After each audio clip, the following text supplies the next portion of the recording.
Bon, quand même, une très grande, une très grande commission, une très grande preuve avec, évidemment, la députée insoumise. Nous avons deux personnes que nous adorons ici, parce que chaque fois qu'elles parlent, on sait qu'on peut les reprendre. C'est évidemment Sandrine Rousseau, que le monde entier nous envie, et Ercilia Rousseau, la députée LFI Ercilia Soudé, pardon, pas Rousseau, Soudé bien sûr.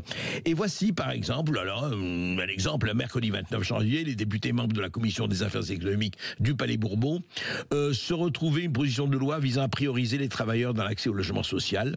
Et là, il y a eu une discussion et voilà, à un moment donné, elle a craqué, Ercilia Soudé, et voici ce qu'elle a dit.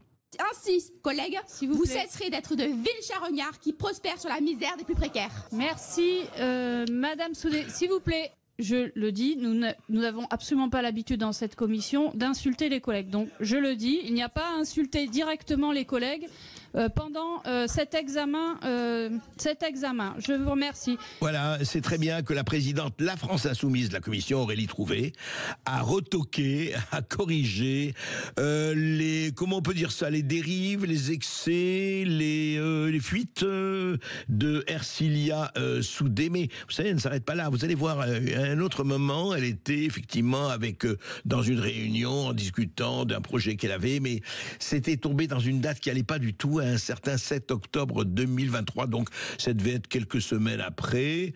Et voici Ercilia Soudé, écoutez. Ce ciné-débat, on l'avait prévu avant le 7 octobre. Sauf qu'évidemment, on a eu tellement de bol qu'avec Charlotte, on avait préparé notre com, genre la veille.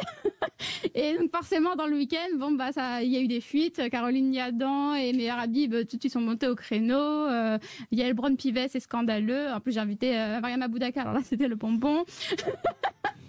Ah, magnifique. Le rire d'Ercilia Soudé, c'était donc en novembre 2023, un peu après le 7 octobre, là, côté Gaza, et c'est dans le média Parole d'honneur.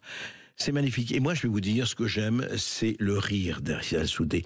Je ne sais pas si ça tient du caquettement ou autre, c'est intéressant, le rire d'Ercilia Soudé, c'est un rire à l'émery, vraiment. Et émery, évidemment, de me voir si belle en ce miroir.